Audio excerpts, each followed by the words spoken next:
What's going on, YouTube? Bacon here, bringing you another video. This one gonna be my week 8 match for the VPL. Sorry this got a little bit delayed. Like I mentioned in my ABC video, week 8 got kind of pushed back a little bit. We played kind of late, and then that kind of messed up the uploads as far as week 9 and 10 were concerned. But all those games have been played at this point. I know all the results, and I'll be getting those videos up over the course of about the next week or so. And I'm just going to talk about everything as if this was played on time, and I'm looking just kind of sequentially at the dock, even though things were chronologically kind of played in a different order. But coming to this game, we're playing Antonio, coach of the New York Yveltals. He's a new coach to the league this season, hasn't had the greatest start. He's up to a 1-6 start, I believe. His first win picked up in the week 7 match versus Angelo.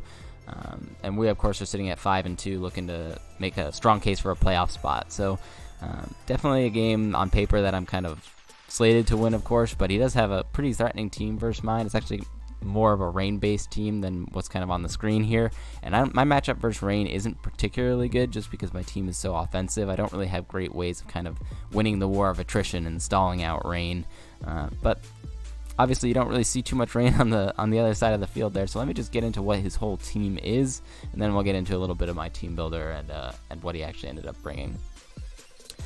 So Antonio's got Tornadus Therian form, Pelipper, Porygon Z, which is his Omni Z user, Kingdra, Ditto, Armaldo, Mega Swampert, Ferrothorn, Ribombee, Ludicolo, and Mesprit. So, like I mentioned, he's got a lot of Rain potential, but none of it's on the screen, man. I was really expecting Rain this week, just because I didn't feel like my matchup was very good versus it at all. Like Mega Swampert just kind of bops my team if he runs Superpower or something like that. So I was really surprised and really relieved not to end up seeing it. But other than the Rain, kind of the one other thing that stuck out to me just right off the bat looking at this build was that Antonio does not have an ice resist on his team. All those water types and no ice resists. So that meant I was absolutely bringing both my ice types this week, because I can just spam some pretty powerful moves if I can get in some free turns. So with that in mind, let's get right into my team builder. I've got first member of the team here, Mr. Freeze, Kieran Black coming back once again. Icium Z Freeze Shock set, Fusion Bolt, Dragon Claw, and Hone Claws. Max attacks, Jolly Nature, rest dropped into HP. Pretty standard stuff from the Kieran Black. I'm running Hone Claws because I really didn't feel like I needed an additional coverage move, and at +1 I can nuke the Ferrothorn with Z Freeze Shock if I predict him to protect, or if it's not in and I predict him to switch out into it, I can Hone Claws on the switch and just nuke that thing with the Z Freeze Shock. Like I mentioned, otherwise I didn't feel like I needed too much coverage. If I ran HP Fire or something, that would be weakened if I was in Rain anyways. So I really didn't feel like it was worth it. Fusion Bolt is mostly just to nuke the Pelipper. It can hit Ribombee pretty hard as well. Not that I'd want to be staying in on that thing anyways. And then Dragon Claw is just kind of good neutral stab for the rest of his team. Kieran Black, like I mentioned, no ice resist. If I can get it in front on a free switch, I'm just going to nuke something with Z Freeze Shock. If the Ferrothorn's not chipped yet, I probably won't just straight go for it, because it does something like 75% standard Ferrothorn, I think.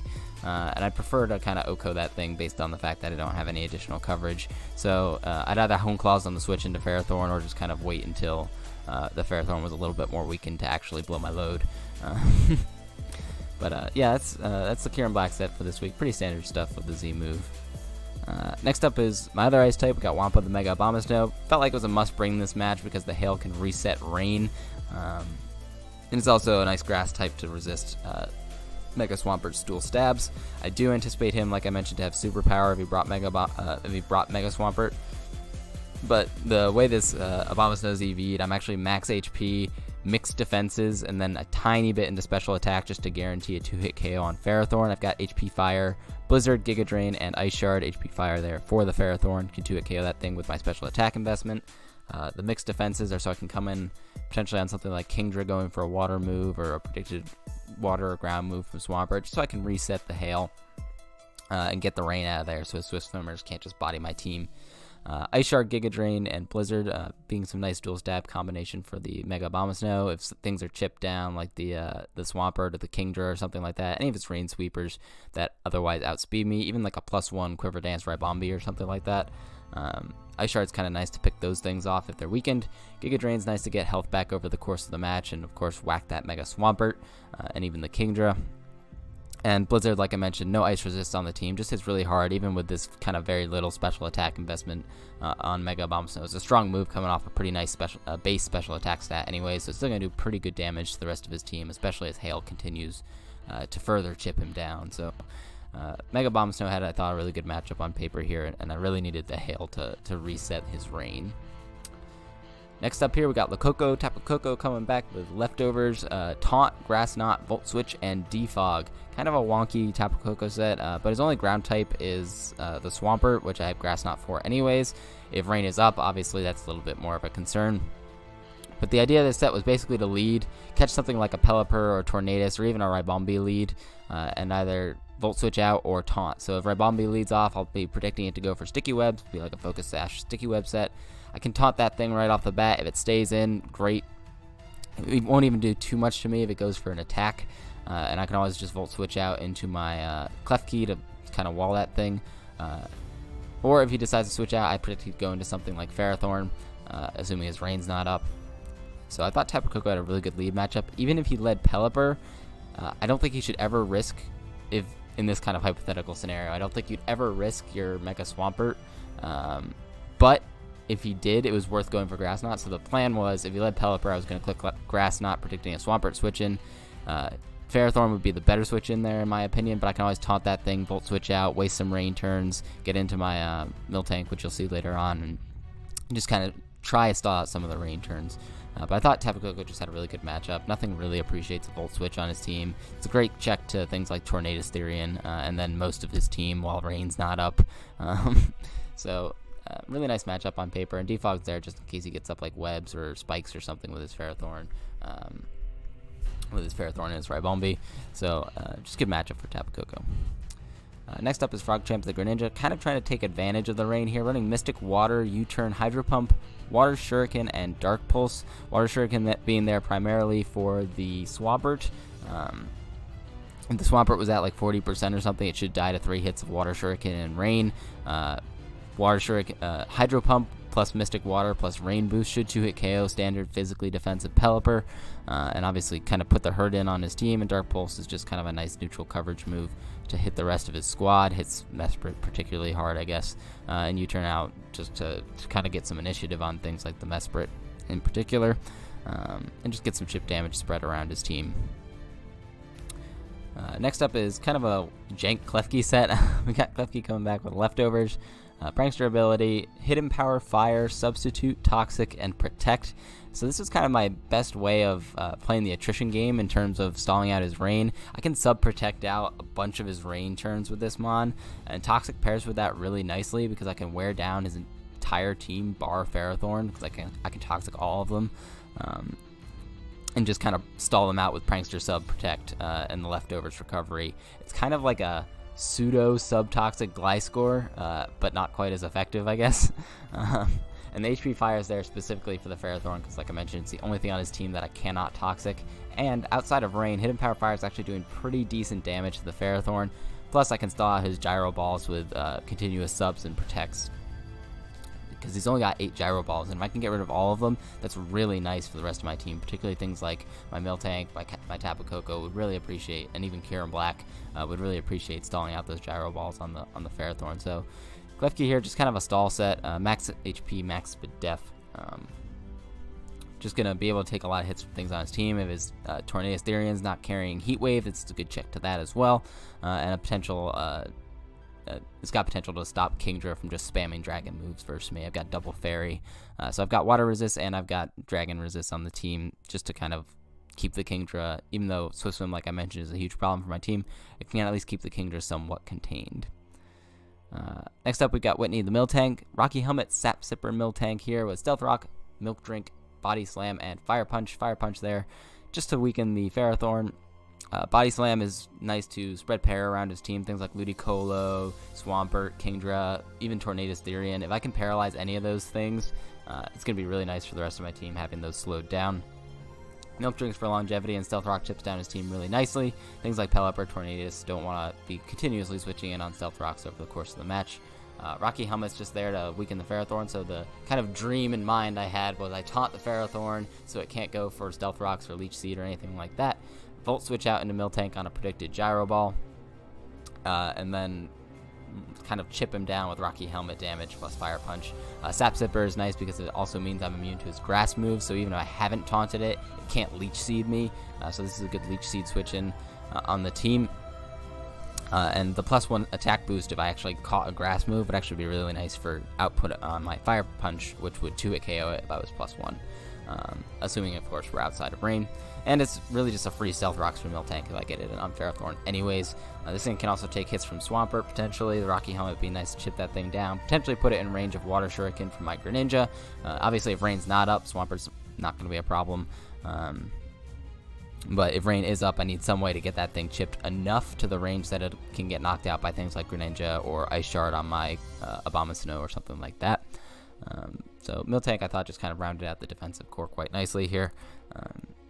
And it's also a grass immunity for Ludicolo trying to spam grass moves. Not a great water switch in, though. Ludicolo is actually a huge problem for my team as well. Just all of his Swift Swim users I thought were pretty problematic for the squad that I ended up building, or even just my team in general. So, I talked a lot about rain. There's no rain on your screen, as you can see, unless there's something manually setting rain for like Swift Swim Armaldo or something like that. So really happy to not see the rain. He ended up bringing Ribombee, Mesprit, Ferrothorn, Porygon Z, Armaldo, and Tornadus. So I'm going to kind of stick to the plan here. I thought maybe it could be like a Webs Ribombee lead still, and maybe an offensive kind of nasty plot type of Porygon Z, which could be problematic for my team, considering the whole thing is grounded. If he gets Webs up, Porygon Z is going to start nuking things. So I really don't want that to happen. And I'm going to stick with the original game plan of leading with Tapu Koko here. I can taunt the Ribombee if he leads that, or potentially just Volt Switch out on whatever he decides to leave in. He leads off with the Porygon Z, and I've got really no reason to stay in on this. If he's like Specs Tri-Attack or something like that, that's going to hurt. So I'm just going to Volt Switch out on this Porygon, get a good bit of chip damage off, and it looks like he's a little bit of a bulkier variant. I actually didn't end up calculating that after the fact. I should have. But I'm just going to go out into Klefki, predicting a normal type move, at least to start off the match. And he ends up going for Trick Room. So it's actually a Trick Room based team, which now I have no idea what to expect, basically. Because I was prepping for all his stuff to be faster than me, not for it to be slower, which I guess was kind of the idea behind kind of the wonky sets that Dom put together here. But I'm just going to stall out some Trick Room here by going for Substitute with Klefki. This was, like I mentioned in the team builder, originally designed to stall out Rain, but now I'm going to stall out Trick Room instead. So he goes for Reflect. I don't care about that too much, as I can just go for either a Toxic or a Protect this turn to get some health back. I go for Toxic as he goes into Ferrothorn. Oh well, I do have HP Fire for this, and of course there's no rain up, so I've got no problem just going for an HP Fire right now. I don't want to Protect in case he decides to start hazard stacking me or the like, but he goes for Gyro Ball, and I find out he's Life Orb Ferrothorn, so Trick Room into Life Orb Ferrothorn. Pretty heat set, if I'm being honest, but that Hidden Power Fire is going to do a ton of damage to this thing because it is more offensively focused, it looks like. And I could Protect here to wall out the last turn of Trick Room, or sub up to get the Life Orb chip on him that I need to knock him out with HP Fire, but I really don't feel like doing that at this point in the match. I'd rather get up on my rocks because it's good for things like Tornadus, Ribombee, Armaldo. So I'd rather get up my rocks and get him my Miltank here. He goes for another Gyro Ball and does a massive, this is physically defensive Miltank, and he did over half. Life Orb Gyro Ball. Obviously he'll die if he goes for another one, but I'm just going to Milk Drink, assuming that'll be the case, as he goes for Explosion. So it's not a Don team unless something's got Explosion, I guess. And that's going to leave my Miltank pretty chipped at this point in the match, unfortunately. Much less than ideal here. But I don't really need it so much because things like the Swampert aren't present, so his main job was to deal with the Ferrothorn here anyways, and it being gone means I can pretty safely just click Stealth Rocks for free here as he goes out into his Tornadus. Probably predicting me to go Klefki there. He goes for the U-turn, but I just stayed in and clicked Stealth Rocks. Like I mentioned, Stealth Rocks really nice to wear down the rest of his team here, unless he's got Defog on Tornadus or maybe Ribombee or something like that. As he brings out the Porygon Z, he could go for Trick Room here, or he could just opt to knock me out. On the off chance he does go for another Trick Room, I'm just going to go for a Body Slam to get some damage off on this Porygon. Turns out I'm faster because he's a Trick Room variant, as he knocks me out with the Ice Beam. So I guess I could have Milk Drinked there, but there was really no reason for me to kind of, not risk that, but really no reason for me to Milk Drink because I don't need it for anything else at this point in the match. I'd rather just make sure it's in range of Volt Switch for my Tapu Koko, which it now is. So I'm going to Volt Switch out on this Porygon Z just to knock it out. I didn't want to go Kieran Black to revenge the Porygon just because I didn't want to let Ribombi in, and same deal with Abomasnow. I didn't want to let Ribombi in for free, so I figured it was better if I just went Tapu Koko and Volt Switched out into Klefki. I can get back up to full with my leftovers recovery, and I pretty much wall the rest of his team. Like, the best thing he can really do here is go Armaldo, I guess. It goes out into Mesprit. I don't care about whatever this Mesprit is. I'm pretty sure it's not like Rest Talk, Calm Mind, or anything like that. So I'm just going to Toxic it just to get it worn down over the course of the match. I thought it could be a secondary Trick Room user as well, which is what it turns out to be. But now I can just Sub-Toxic Protect all over this Mesprit's face. Like, I know it's a Trick Room set. I'm pretty sure it's not Calm Mind or anything, Rest or anything like that. So I'm just going to sub up here and start to chip down the rest of his team as he goes for the U-turn. So U-turn, obviously being 4 times resisted by Klefki and coming off a Mesprit, is not going to do jack. So my sub's going to stay up here, and that means I'm going to get to Toxic something else. Turns out it's going to be the Armaldo, so he's still got Trick Room up. I would like to stall it out, but I don't want to risk this being like a Swords Dance variant of Armaldo. I think it gets Swords Dance. So I'm just going to go for Toxic right off the bat. Thankfully land it yet again. And this Klefki is just going to sit here. Like, I've typed in the chat at this point in the match, like, this Klefki was designed to stall out rain turns, but this is even better than stalling out rain turns, because instead I'm stalling out Trick Room. So I can just Protect, Substitute, and wear down this Armaldo. Like, this Armaldo can't do anything to my Klefki, because I can just Sub-Protect indefinitely until it dies from toxic damage. So, a little bit of a slow game here with the Klefki just kind of sitting on this Armaldo. I'm going to speed it up just a touch, because it's basically just me commentating over a bunch of Sub-Toxic Protect stall. Sorry I had to do it to him. But at this point in the season, I really need wins, I need differential, I need it all. So I'm not messing around here. I'm gonna do what it takes to win this game, and what it takes to win this game right now is Klefki just sitting here and Sub-Toxic Protecting for the rest of eternity. That's about the long and short of it. So I Protect there, eat up that Earthquake damage. Oh, I did go for a double Protect. Oh. So I didn't think I had gone for double Protect, but I did. I was trying to scout out Heat Wave. I had forgotten actually that I protected the previous turn instead of substituting. Trying to scout out Heat Wave on the Tornadus just to see what he was gonna do. It turns out he's got Sky Drop, which is kind of interesting tech, and then Knock Off. Unfortunately, that means I'm gonna lose my leftovers, but I can still Sub-Toxic Protect stall this thing because I don't think it has anything to hit me super effectively. He U-turns out again, not gonna break my substitute. Mesprit comes back out. It's already toxic. What's it gonna do to me? I'm just gonna click HP Fire on this turn because I've got no reason to do anything else. He's gonna U-turn again. Even like, I think that's 2 U-turns now. I think the substitute has taken, so it really, like, U-turn's not doing anything to Klefki's substitute, so it's not gonna break. And I can just keep spamming Protect, keep spamming Substitute. Like, even without my leftovers, this Klefki is still sitting here. Like, with Rocks plus HP Fire plus Toxic Damage, that Tornadus is lower than when it came in. I can just HP Fire yet again as he goes back out into Mesprit. Mesprit, again, also getting chipped down by this Toxic. I can Protect on this thing as well.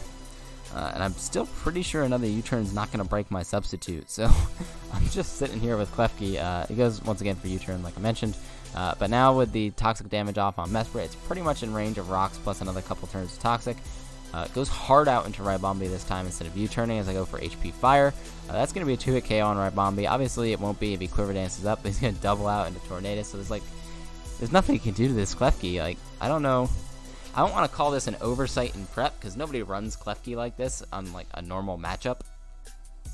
But, like, what happened? Where was the rain, man? There gotta be something to help with this.